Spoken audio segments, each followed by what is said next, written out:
Olá pessoas, tudo bem com vocês? Para aqueles que ainda não lembram da minha pessoa, eu sou Anderson, professor de Geografia, e também para aqueles que lembram da minha pessoa, sou Anderson, professor de Geografia. Dando continuidade então às nossas aulas sobre questões de relevo, processo de formação do relevo, hoje nós vamos trabalhar com as principais formas de relevo existentes, baseadas ou classificadas aqui no Brasil, tá bom? Então a gente vai usar a classificação, a nomenclatura dadas ao relevo de qualquer parte do planeta, a partir das classificações brasileiras, tá claro? A área científica que estuda a classificação das formas do relevo, que estuda as formas de relevo, é chamada de geomorfologia. Olha o nome que bonitinho, olha a palavra aqui bonitinha, geomorfologia, onde o prefixo geo quer dizer terra, morfo quer dizer forma e logia quer dizer estudo. Então é um estudo da forma da Terra. Então a gente está falando de processos geomorfológicos, ou seja, a ideia das formas do relevo, as formas que o relevo vai apresentar. São influências ou são resultados dessa forma, resultados não são causadores dessas formas de relevo, vai causar essas formas de relevo. O clima ao qual está submetido é um grande determinante disso. Lembre lá daquela aula nossa que nós falamos de intemperismo ou meteorização, lembra? Regiões mais úmidas tendem a ter formas mais arredondadas, regiões mais áridas, mais secas, tendem a ter formas mais irregulares, formas mais pontiagudas. Daí então a lógica, daí a gente ter esse pensamento que o clima também influencia na geomorfologia. E a outra coisa que vai fazer essa influência, que vai trazer essa característica de morfologia, é a chamada estrutura geológica. Qual tipo de rocha aquele relevo está estruturado? Qual tipo de rocha aquele relevo é formado? Isso, somado ao tempo, determina os tipos de formas de relevo. Aqui a gente tem 4 principais formas de relevo que a gente trabalha. Nós vamos definir 4 principais formas, que são elas: as montanhas, tá? Nessa velha, nossa e querida discussão sobre o Brasil ter ou não montanha. Afinal de contas, o Brasil tem montanha ou não tem uma montanha? Ou montanhas, tá? E as montanhas de Minas, será que ela está tão correta? É correto usar esses termos?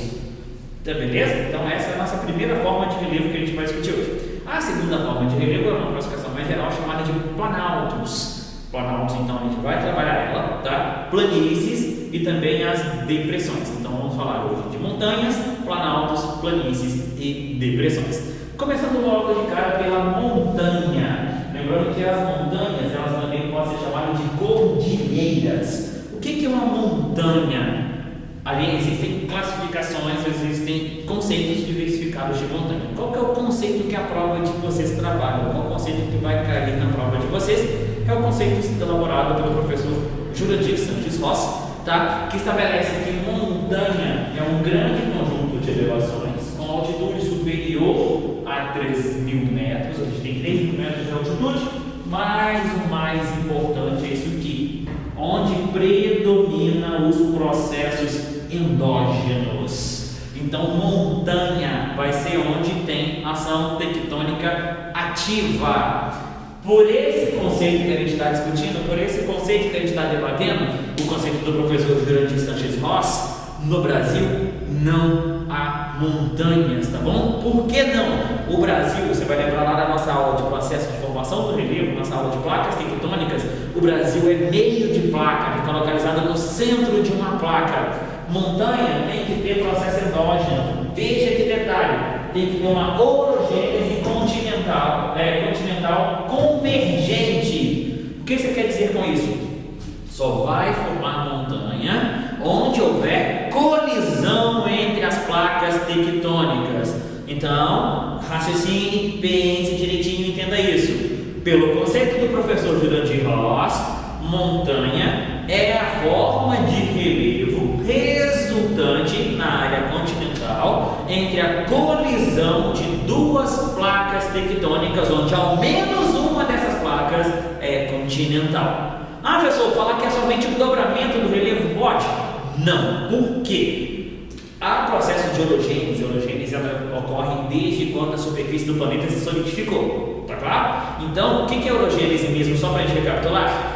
Orogênese é o movimento horizontal das placas tectônicas. E essa orogênese ela pode ser convergente, ela pode ser divergente, ela pode ser tangencial mas somente a convergente, somente a colisão é que vai formar montanha. Então vamos pensar na formação da Pangeia, não vamos pensar na separação não, na formação. Então na formação dela, a placa que a gente chamou de sul-americana, onde está localizado o Brasil, ela colidiu, ela chocou, ela se juntou à placa africana, ela se uniu à placa africana. E essa colisão entre os dois, esse choque entre os dois, resultou no dobramento tanto do território brasileiro quanto no dobramento do território africano. Esse processo que a gente colocou é chamado de orogênese brasiliana, que deu origem à Serra do Espinhaço. É uma montanha? Por esse conceito que a gente está discutindo? Não, não é uma montanha. Por esse conceito atual que a gente está discutindo, ele é um dobramento antigo. Para ser montanha, tem que ser chamado de dobramento moderno, da era Cenozoica. A do Brasil, a formação do Brasil, ela é do período pré-cambriano, na passagem do Paleozoico. Então, é extremamente antigo, é algo muito antigo. Tanto que no Brasil predominam os processos de desgastes e a gente tem altitude modesta, 1.000 e poucos metros de altitude na Serra do Espinhaço. Não sei se você já teve a oportunidade de visitar qualquer parte do Complexo do Espinhaço, mas se não teve, assim que acabar esse período de isolamento social, esse período da quarentena, e a gente conseguir sair bem dessa pandemia do coronavírus, visite o Complexo do Espinhaço ou vá à Serra do Caraça, que fica aqui na região, perto da região metropolitana, né? Ou vá na Serra da Piedade, aqui mesmo na região metropolitana, no município de Caeté. Lá você vai estar sobre o resquício do que foi uma montanha no passado, baseado nesses conceitos. Se você é daquela pessoa que dá uma peneirada boa na internet, você vai achar algumas outras classificações, e essa outra classificação pode sim estabelecer uma montanha no Brasil, tá bom? A própria Espinhaço encaixaria nessa situação de montanha. Pessoal, como assim? Tem alguns autores que consideram que montanha é o dobramento da borda continental em colisão de placa tectônica. Ponto. E aí, se for assim, o Brasil passa a ter montanha. Se ele acrescentar 3.000 metros de altitude em montanha, novamente o Brasil deixa de ter montanha. Lembre-se que o Brasil é aquele senhorzinho, baixinho, redondinho, lembra? No Brasil a gente predomina relevo com altitudes modestas e formas leves suavizadas próximos ao arredondado. Então no Brasil a gente não tem nessa situação. Aí, como o conceito que a gente está trabalhando do Jurandir Rossi, o Brasil não tem montanha. Então as montanhas de Minas não são montanhas. Outras formas de relevo, a gente vai ter variação entre serras, dependendo da região onde você estiver no estado, o mar de morros, dependendo da região onde você estiver no estado, podendo encontrar até chapadas em outras regiões do estado, tá claro? Montanhas de Minas, não. E é dobramento moderno que ocorre em borda de placa tectônica. Detalhe aqui, toda vez que falar de montanha, vamos falar das cordilheiras, das grandes 5 cadeias de montanhas do mundo, das grandes 5 cadeias de montanhas do planeta, tá claro? Então nessa a gente vai ter a Cordilheira dos Andes. Para quem não sabe onde ela fica, está localizada no Chile. Então ela fica ali na situação do país chileno, na costa ocidental sul-americana, na colisão entre a placa sul-americana e a placa de Nazca. Anota essas informações. Os Andes resultam da colisão da placa sul-americana com a placa de Nazca, tá claro? Você conhece o momento dessa situação de uma orogênese de colisão aqui na costa ocidental. Os Alpes fica no centro europeu. Vamos colocar aqui a Suíça como um país de referência da localização dos Alpes, ali no centro da Europa, que resulta da colisão entre a placa africana e a placa euroasiática na sua porção mais ocidental, tá claro? Aqui na porção ocidental, o choque ali, aquela região da Itália, região do mar Mediterrâneo, no norte da África, ela está sendo comprimida, ela está sendo fechada. O Estreito de Gibraltar, que é a comunicação entre o mar Mediterrâneo e o Oceano Atlântico, ele está tendendo a se fechar, ele está no processo de fechamento, até uma evolução de relevo no futuro, o mar Mediterrâneo se tornar um mar fechado, tá? Como se fosse um exemplo, um mar morto, ele vai separar do Oceano Atlântico. Então você tem essa colisão, que é o mesmo que acontece no Atlas, que está ali no noroeste africano, mas como referência a gente coloca o país no Marrocos. Atlas, então, é uma montanha, uma cordilheira que tem ali no norte da África, resultando da mesma colisão entre a placa africana e a placa euroasiática, tá claro? As montanhas rochosas estão localizadas no noroeste estadunidense, como resultado da colisão entre a placa norte-americana e a placa do Pacífico. Então você tem essa colisão ali naquela região do noroeste estadunidense. E o Himalaia a gente pode colocar como referência na China, que é a colisão entre a placa indo-australiana, que está localizada no continente indiano, e a placa euroasiática, onde está o restante do território chinês. Tá claro? Então a colisão, nós vamos ter essas 5 cadeias de montanhas. A gente vai ter somente essas 5 cadeias de montanhas. Ficou claro até aqui então o que é uma montanha? Deu para entender o que é montanha? Onde houver montanha, ocorre com frequência terremotos, ocorre com frequência vulcanismo. Pesquise um pouco sobre a tragédia do Monte Vesúvio, conhecida como Pompeia. Tá? A Pompeia, você tem uma região vulcânica naquela situação. Observe a localização dos terremotos aqui na América do Sul, vão ocorrer no Chile, no Peru, na Bolívia, que são os países andinos, tá claro? Da cordilheira dos Andes. Continuando a nossa discussão, então, agora a gente passa a discutir sobre os planaltos. Ah, professor, já sei o que é. Planalto é um plano alto. Isso dói mais em questão de geografia do que o aluno perguntar quais são as montanhas do Brasil.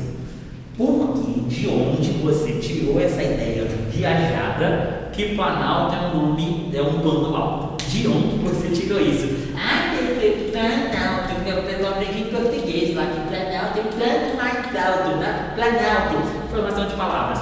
Beleza, a formação de palavras está certinho, fantástico. Mas não é esse o conceito de Planalto, não é isso. Planalto não necessariamente tem topo plano.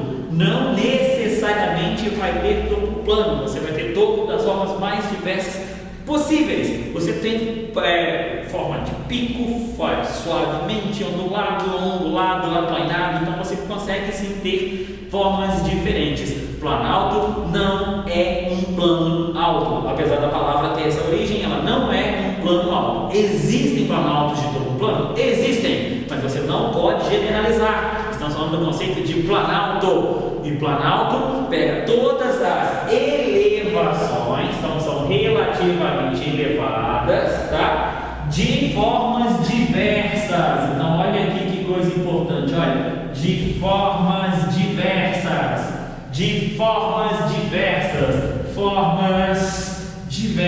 Isso quer dizer que ela pode ter o topo aplanado, sem problema nenhum, que pode ser um planalto de topo aplanado sem nenhum problema, pode ser um topo suave inclinado, pode ser de topo suave arredondado, isso não faz a menor diferença, todos eles são planaltos. O que destaca na questão de planalto? A erosão ser maior que a sedimentação.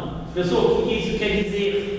Que aqui a gente fala que predomina o desgaste, tá? Então, predomina os processos denudacionais. Eu estou falando com você que o desgaste está predominando, o relevo está sendo desgastado, ele sofre o processo de erosão, intemperismo e erosão.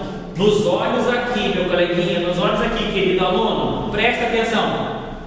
Os planaltos são formas mais resistentes à erosão. Eles têm a maior resistência à erosão. Então, a gente chama os planaltos brasileiros de relevo residual. Professor, como assim? O que é residual? O que é um resíduo? Resíduo é algo que sobrou, é algo que não tem mais, ou melhor, que está ainda como um resquício, é algo que está sobrando. Então, o planalto brasileiro é a sobra de um relevo mais antigo, é um resquício, um resíduo do relevo mais antigo. Professor, você me disse que ele é mais resistente à erosão, eu não entendi isso. Meu queridão, vamos pensar um pouco. Vamos lembrar aqui da situação do clima brasileiro. O clima brasileiro é extremamente chuvoso. Chove muito aqui no Brasil, chove com força aqui no Brasil. Os países mais chuvosos do mundo. Tá, e daí? Então que a gente já viu que chuva mais temperaturas altas corresponde a um intemperismo acelerado. A gente vai ter um processo de desgaste, um processo de corrosão dessa rocha, um processo de degradação do relevo de forma bem rápida. Concordam comigo? Como então a gente tem essas nossas elevações, essas nossas rugosidades, essas nossas irregularidades na superfície do território brasileiro?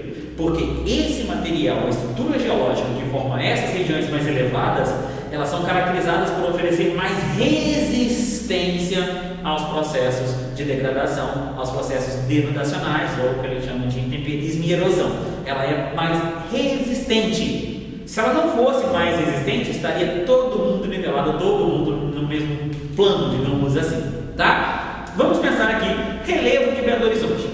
Nós sabemos que BH, aqui, quando você sai de casa, você tem duas opções: ou você sobe ou você desce. A gente não tem uma terceira opção, né? Eu considero que Belo Horizonte é a única cidade do mundo que, se você vai da padaria, você vai da sua casa até a padaria, você tem que subir um morro, e quando você vai voltar da padaria para sua casa, você tem que subir um morro, não tem jeito, tá? Então, o nosso relevo ele é totalmente irregular. E daí, essas partes ficaram mais altas, elas oferecem mais resistência à erosão.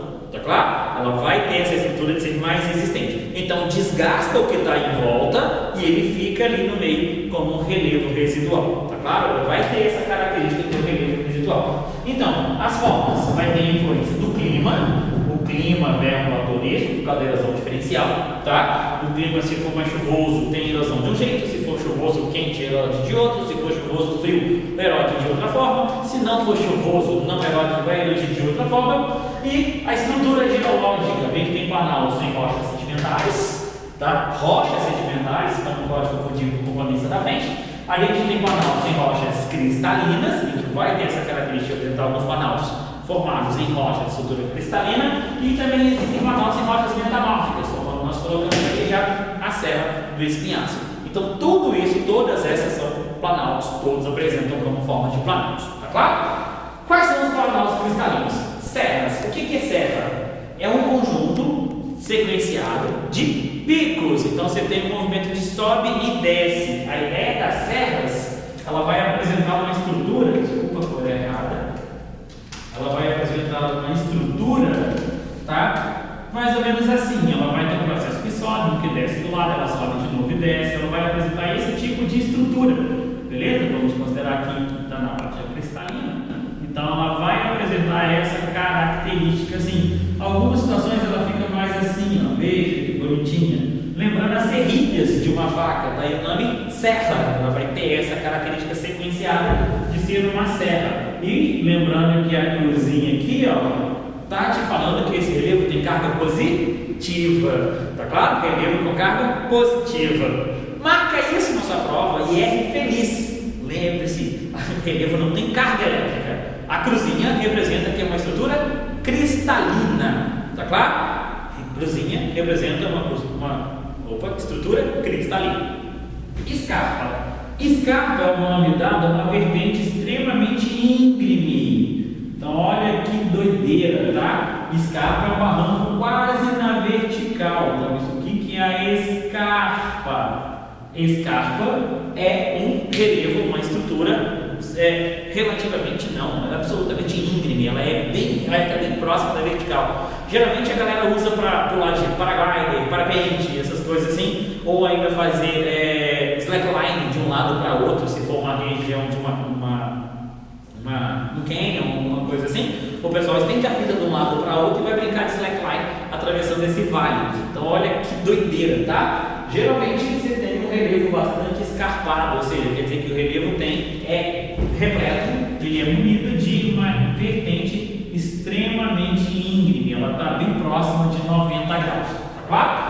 Chama a atenção para vocês de uma situação: se a escarpa estiver no litoral, vamos considerar que aqui é o mar, se essa escarpa estiver no litoral, ela recebe o nome bonitinho de falésia. Então, uma escarpa litorânea é uma falésia, tá claro?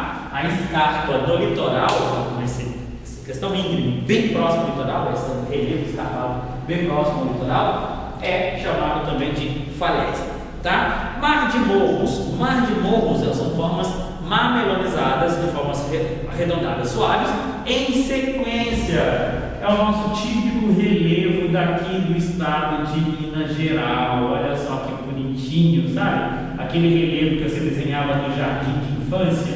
Olha que fofinho, beleza? Esse relevo aqui, Lembrando que não nasce no outro não, é porque tem um na frente, um atrás dele, outro lá atrás, outro vem mais para frente de novo. Então você tem uma situação de perspectiva. Você vai ter uma situação dessa com esse tipo de formato de relevo aqui, típico daqui de Minas Gerais, também chamado de meia laranja. Pessoal, não entendi esse nome meia laranja. Coleguinha, pegue uma laranja, laranja, a fruta laranja. Parta ela ao meio, tá? Parta ela na linha do equador dela. Agora, se você não sabe onde está o equador da laranja, o próximo do equador da laranja, o equador ele é perpendicular à reta entre os polos. Lembra disso? O polo da laranja é onde está o talinho e a outra ponta. Então você vai cortar a laranja assim, tá claro? Ela vai cortar ela na transversal. Tá fazendo aí? Pegue essa laranja cortada, corte uma 5 e coloque todas elas viradas para baixo em cima de uma área plana, sei lá, em cima da bancada, da sua pia, em cima de uma tábua de corte, alguma coisa assim. Coloque elas todas viradas para baixo. Então, quando você coloca elas assim, vamos colocar, por exemplo, 10 laranjas, você vai ter 6 metades. Sabe, como se você fosse cortar para espremer? Então, você coloca ela em cima, uma do ladinho da outra, você vai ter um conjunto de elevações arredondadas manualizadas, que é uma forma aproximada do relevo de Mar de Morros. Ou seja, essa forma aproximada, essa estrutura aproximada é a chamada de Mar de Morros ou meia laranja, que é o relevo daqui de Minas Gerais. O Inselberg é um relevo que forma em estrutura cristalina, beleza? E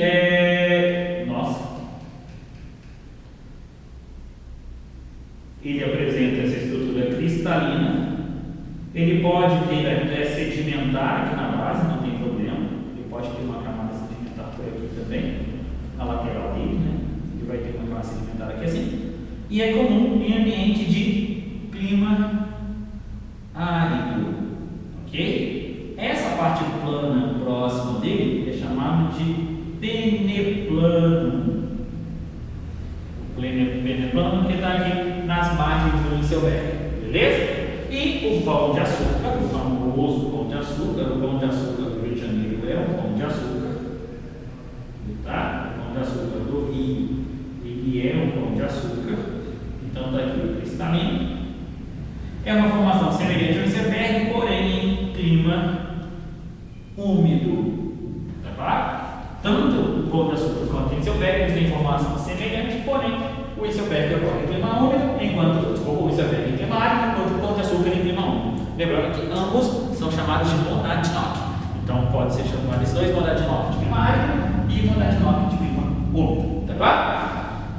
Planaltos sedimentares, ou seja, estamos falando de planaltos, são áreas mais elevadas, onde a erosão supera a sedimentação, onde o desgaste predomina. Agora em rochas sedimentares. Chapadas são aquelas que têm as laterais escarpadas, o topo relativamente aplanado e a forma como se fosse um R minúsculo cursivo, formado por uma estrutura sedimentar. Então, chapada tem esse formato aqui aproximadamente, beleza?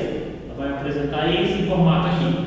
E daí, você tem uma escarpa na lateral, a escarpa não sei se é estruturalmente cristalina, uma estrutura íngreme, mas essa é a forma da chapada, mais comum no estado de Goiás, Mato Grosso, tá?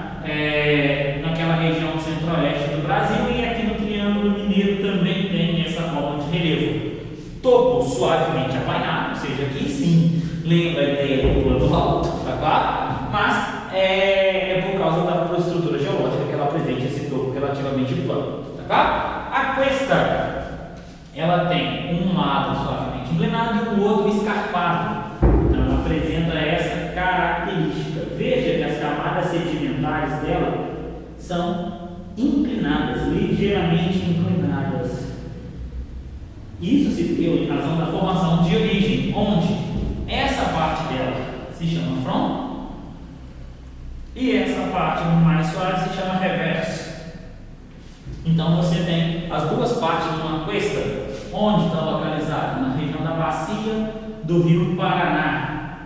Você vai ter muita essa formação de cuesta, que é uma estrutura sedimentar, já com uma frente escarpada e o reverso suavemente inclinado. E o tabuleiro ele apresenta formas suavizadas, convexas e não côncavas, igual a Chapada, beleza? E também apresenta um topo relativamente suavemente aplainado. Então o topo dela é suavemente aplainado, porém com formas convexas. Detalhe: se for no litoral, o tabuleiro também pode apresentar a falésia, tá? Se o tabuleiro estiver no litoral. Tranquilo até aqui? E as coxilhas. O que são as coxilhas? Do que se trata as coxilhas? O que se refere às coxilhas? As coxilhas lembram mar de morros, porém bem mais suavizadas, beleza? Bem mais baixas, com as características sedimentares. E aí eu coloco uma observação: a coxilha também ela pode ser cristalina. Então existe coxilha tanto sedimentar quanto cristalina. Predomina a sedimentar, ou seja, quer dizer que a maior parte das coxilhas são sedimentares, a grande parte das coxilhas são sedimentares, tá claro? A maior porção dela, a maior parte dela, a distribuição geográfica dela está na região sul do Brasil. Então vamos colocar que ela está no Rio Grande do Sul, lá é a principal região, na fronteira com o Uruguai, onde você vai encontrar a região das coxilhas, região suavemente arredondada. Ficou clara então a ideia dos planaltos, os principais planaltos nossos? Lembrando que tem o planalto metamórfico, que nós já falamos nele, que é a Serra do Espinhaço, tá claro? Está dentro do conjunto de serras. E aí, as nossas planícies. O que é uma planície? Do que se trata uma planície? Do que se refere uma planície? Meu querido aluno, planície, agora sim vai ter uma aproximação com a palavra plano, tá claro? Planícies são áreas relativamente baixas, é um baixo relativo, tá bom? E planas, onde a sedimentação supera a erosão, ou seja, a gente fala que acumula materiais. É onde o material que está saindo da região do planalto é depositado naturalmente. Então você tem um depósito de material, você tem um acúmulo de material que vai estar sendo depositado, armazenado naquele ponto ali, tá claro? Então você tem essa situação desse acúmulo de material, dessa deposição de material naquela região, tá? São duas ou três principais áreas de planície. A primeira delas, as margens de rios e lagos. Essas margens de rios e lagos, elas recebem o nome bonitinho de planície de inundação. Pessoal, como assim? São áreas que estão naturalmente sujeitas a alagamento, tá? Inundação quer dizer que ela vai estar alagando, alagamento. Não preocupa por enquanto com esse conceito, não. E mais para frente nós vamos discutir então a diferença entre enchente, alagamento e inundação. São conceitos diferentes que vocês têm que saber a diferença entre eles, até mesmo para poder discutir alguns problemas urbanos, tá? Mas as margens de rios e lagos são chamadas de planície de inundação, ou ainda recebe o nome bonitinho de planície aluvial. Então você tem o nome também de planície aluvial, tá? Que são as áreas das margens de rios, margens de lago. Eu vou apagar aqui a palavra alagamento porque tomou espaço da minha palavra praia, tá? Você vai ter aqui, ó, uma situação de planície que inunda região sujeita a enchente, região sujeita a alagamento. Por que eu chamo a atenção de você para isso? Meu querido aluno, minha querida aluna, presta atenção nessa situação, tá? Crescimento urbano desordenado gera ocupação das planícies. Belo Horizonte passou um janeiro de 2020, um janeiro de 2020 traumático, né? A gente já viu que 2020 vai ser o ano do trauma, né? Que tivemos experiências fantásticas esse ano. Mas devem lembrar que no janeiro desse ano Belo Horizonte passou por experiências muito traumáticas. O córrego do Leitão, na área central de Belo Horizonte, que tem gente que nem sabia que ele existia, ele simplesmente ocupou novamente a parte que pertencia a ele, a parte da planície, tá claro? A planície são áreas que são naturalmente sujeitas à inundação. A gente tem a Avenida Teresa Cristina, na região do Barreiro, na região do Betânia também, que foi completamente destruída, que foi completamente detonada. Por quê? Ocupação indevida da planície. A planície pertence ao rio e canalizar o rio não vai resolver o problema. Canalizar o rio não soluciona isso. A gente tem discutido isso, mas o poder público simplesmente ignora os conceitos técnicos. A gente vê que o governo brasileiro não é muito fã, os governantes brasileiros não é muito fã de ouvir conselhos técnicos, né? Tirando agora nessa época da pandemia que eles estão ouvindo o pessoal da área da saúde, lembrando apenas os municípios, estado e governo federal, no caso mineiro e brasileiro, a gente não tem tanta certeza assim das orientações técnicas, mas a gente já é conhecido, já é sabido por todo mundo aqui. A ocupação indevida da planície, você vai ter problema com o alagamento, você pode ter perdas materiais, você pode ter perdas humanas. Isso é uma consequência do crescimento desordenado dos grandes centros, das grandes cidades. Tudo por ocupar as planícies de inundação.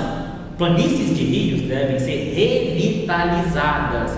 Se possível, retira essa população, aloca essa população em outra região da cidade e revegeta os cursos d'água, revegeta as margens dos rios. Você diminui os prejuízos, você diminui as perdas. Durante o mês de janeiro e fevereiro, que foi o período mais chuvoso de Belo Horizonte, eu acho que de todos os tempos assim que existe a cidade de Belo Horizonte, tá? O pessoal falou, as ruas de Belo Horizonte se tornaram rios. Não foi esse o problema, meu querido aluno. Olha que coisa interessante. Na verdade, os rios de Belo Horizonte viraram ruas. Então, durante o evento chuvoso, o volume de água retomou o seu curso natural, o seu leito natural, destruindo todas as ações humanas em que interferiram naquele processo de escoamento desses rios. Tá claro? E aí, as praias também se tem um acúmulo de sedimento, né? A formação da areia, acúmulo da areia aqui na região litorânea também forma planície, e o pântano, que nada mais é do que solos alagados. Então, os solos alagados formam região de pântanos. Então, você vai ter a formação dos pântanos aqui. No caso brasileiro, o Pantanal, os pantanais, né? O Pantanal, tanto o Mato Grossense quanto o Sul Mato Grossense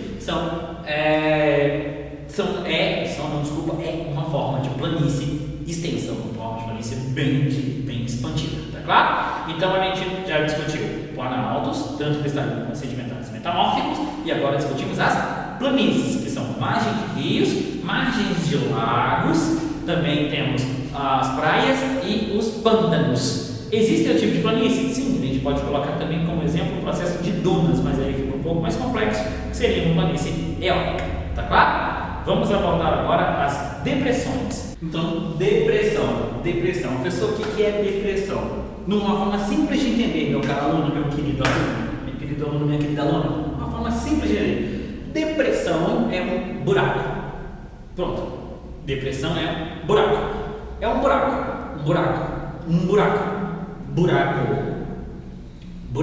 Professor, mas é a planície? A planície fica dentro da depressão. E o planalto está em volta dela. A depressão é aquela forma de buraco que você tem, beleza? Então, depressão são áreas relativamente mais baixas do que o seu entorno, ou seja, uma região mais baixa do seu entorno, onde predomina a erosão, ou seja, você tem o desgaste. Lembrando sempre que onde a erosão é o desgaste, tá? Professor, mas você falou que tem planície dentro da depressão? Sim, tem planície dentro da depressão. Existe a planície dentro da depressão, tá? Mas, uma forma de situação, todo aquele buraco ele está sendo erodido e está sendo acumulado somente na margem do rio. Lembre-se, a planície está localizada na margem do rio, que pode estar dentro da depressão, tá? É chamado também de vales. E aí, esses vales, você vai ter a formação, por exemplo, no vale, que pode ser, vamos considerar aqui, vale em V. Como assim, pessoal? O que seria um vale em V? Você tem essa formação aqui do planalto aqui, ele desce, faz um buraco e continua, beleza?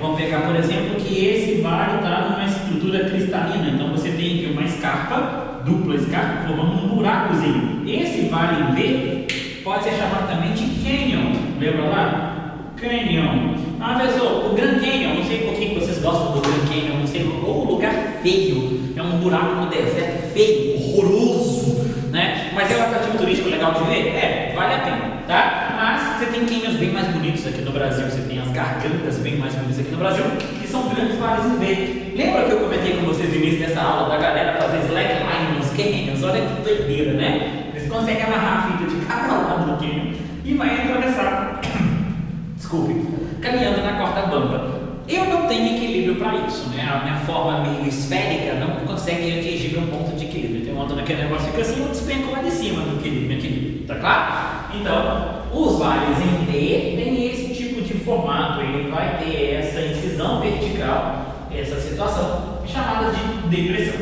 Você ainda pode ter uma segunda situação, que é o vale em U. O vale em U, ele já vai ter um outro formato, tá? Ele vai apresentar aqui a estrutura, ele desce bonitinho assim, faz o fundinho lá embaixo e sobe do outro lado. Vou fazer cristalino também, só para preguiça mesmo de tracejar as situações que são o símbolo da rocha sedimentar. Então você tem o vale em U, que é uma depressão, é uma formação de depressão também, tá? Veja que é uma região mais baixa do que está em volta dela, onde a erosão ainda está atuando nesse processo da revolução dessa situação. E você vai ter o terceiro tipo de vale, o terceiro tipo de depressão, tá? Que é a depressão chamada de assimétrica. Pessoal, como assim depressão assimétrica? Ela tem uma escarpa apenas de um dos lados, ela não vai ter escarpa dos dois lados. Então você vai ter uma situação assim que desce aqui e continua para lá assim, beleza? Então essa parte mais baixa aqui é a depressão. Olha que detalhe, no vale em U aqui, ó, se a gente desenhar aqui uma estrutura sedimentar dentro da depressão, tá? Então a gente pode conseguir ainda ilustrar de uma forma mais legal. A gente desenha aqui o nosso riozinho saindo daqui do quadro, né? Então aqui a gente tem um rio, beleza? E essas margens do rio vão representar a planície. Essa parte é a planície, beleza?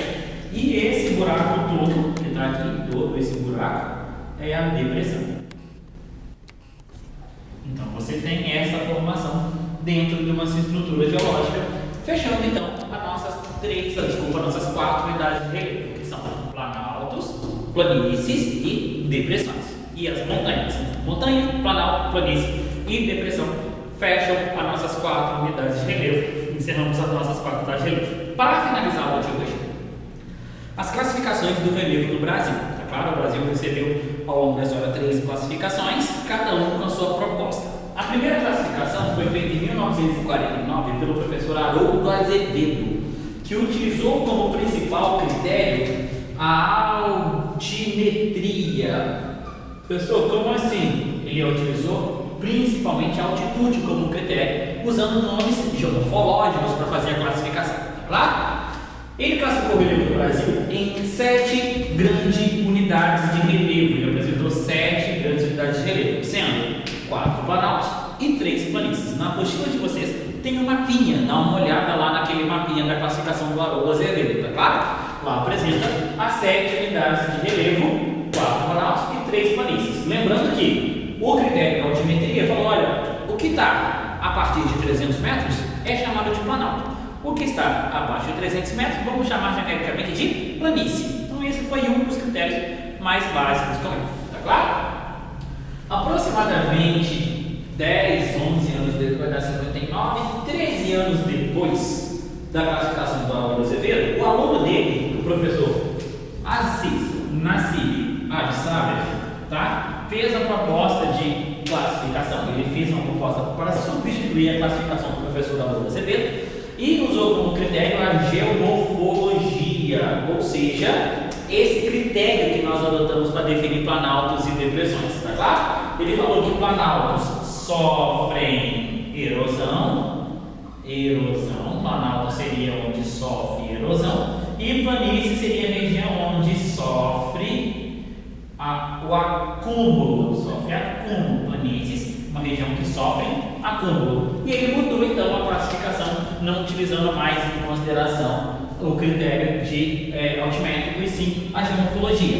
Então, com a classificação do Aziz Adsaber, o Brasil passou a ter 10 unidades de relevo. Veja, passou de 7 para 10, mesmo diminuindo no planície, tá claro? Essa redução dessa planície, nessa ideia aqui, ainda vai surgir para nós discutirmos mais na frente os chamados domínios morfoclimáticos. que leva em consideração o clima, a morfologia e a vegetação da região que está sendo ocupada. E a nossa última e atual, também tem uma mapinha do Aziz na apostila de vocês, tá bom? E a nossa terceira e última classificação é a classificação proposta pelo professor Jurandir Luciano Sanches Rossi, ou simplesmente o professor Jurandir Rossi, tá? Detalhe aqui, talvez não sei como que está escrito na apostila de vocês ou outra fonte, Jurandir pode estar escrito com I em algumas publicações, tá? Mas o livro do professor Jurandir, o livro chamado Geografia do Brasil, publicado pelo professor Jurandir, está com Y no nome dele. Então, não sei assim, qual a forma correta eu confio no livro dele do que no livro que cita aí, tá claro? Ele utilizou como critérios de classificação, primeiro, a morfoestrutura. O que isso quer dizer? Ele falou que levou em consideração a geologia, ou seja, o quanto mais ou menos resistente aquela estrutura geológica é aos processos intempéricos, aos processos exógenos, quanto de resistência ela oferece e qual que é a influência que essa geologia irá apresentar para a formação, para a forma daquele relevo, quanto de resistência aquele relevo vai ter influência da forma, quanto a forma será definida por essa estrutura. E morfoclimática, como o próprio nome fala, é o clima. O clima, ele determina a velocidade da forma do relevo, ou seja, por quanto tempo aquele relevo vai ser gasto para se formar, tá? Clima mais quente e mais chuvoso tende a se desgastar mais rapidamente, clima mais árido tende a se desgastar mais lentamente, beleza? Então, o clima também é um fator determinante para influenciar as formas de relevo, por isso que a gente tem formas de relevos diferenciadas na mesma estrutura geológica, tá? E a escultura, que é o processo de geomorfologia. Então, a geomorfologia, ela também vai influenciar, ela também é levada em consideração na hora de fazer essa classificação. Detalhe, tá? Durante a atuação do regime militar no Brasil, o professor Jurandir Rossi coordenou um estudo feito pelo Estado brasileiro chamado Projeto Radan Brasil. Qual que é a ideia? Ele conseguiu fazer um levantamento minucioso das características geológicas, geomorfológicas do território brasileiro, que permitiu a ele fazer uma classificação bem mais elaborada do que os seus antecessores, tá bom? Ele foi um aluno de Aziz, tá? E ele faz o aprimoramento da classificação do Aziz Absaber a partir dos dados obtidos do projeto Radan e o projeto, inicialmente o Radan, feito somente na Amazônia, e o projeto Radan Brasil, que foi a extensão do projeto Radan para o restante do território nacional. O projeto Radan quer dizer radar da Amazônia, tá? O resultado foi promissor, descobriram reservas de petróleo, descobriram urânio, descobriram minério de ferro, que permitiu inclusive a instalação da Vale no estado do Pará, na região da Serra do Carajás, tá? E o resultado foi tão frutífero, tão produtivo, que o governo estendeu para o restante do território nacional. Como esse projeto foi coordenado e foi executado pelo professor Jurandir Rossi, o professor Jurandir Rossi teve acesso a esses dados e conseguiu propor uma classificação nova em 1989, beleza? Ele fez uma nova proposta de classificação mais minuciosa, mais detalhada. Ele dividiu toda aquela classificação do Aziz Absaber em nomes locais, tá? Em características locais, que fez uma nova classificação do relevo do Brasil, tá claro? Com a classificação do relevo do Jurandir Rossi, o Brasil possui 28 unidades de relevo. Professor, é uma unidade pra caralho. Sim, não precisa ficar decorando as unidades de relevo do professor Jurandir Rossi, tá bom? Você tem que saber quantas de cada unidade é. Foi o professor Jurandir Rossi que introduziu a unidade que nós citamos por último, a depressão, tá? Planalto e planície existe desde Haroldo Azevedo, foi mantido pelo Aziz, e o Jurandir Rossi, além do planalto e planície, ele colocou a depressão na seguinte proporção. No Brasil possui 11 planaltos distribuídos aí, olha na apostila de vocês, tem um mapinha dos 11 planaltos.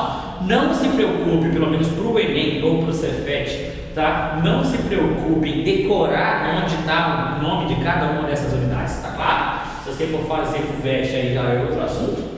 6 planícies, colocamos aqui primeiro as unidades de relevos que já vinha desde a primeira proposta de classificação. Então a gente tem 11 planaltos, 6 planícies e ele introduziu 11 depressões. Então você tem agora no relevo brasileiro um total de 11 depressões. totalizando 28 grandes unidades de relevo. Então apresenta 28 unidades de relevo, tá claro? Com isso, então, fechamos aqui a nossa discussão, encerramos aqui o nosso conteúdo. Obrigado pela companhia de vocês e até a próxima. Um abraço a todos.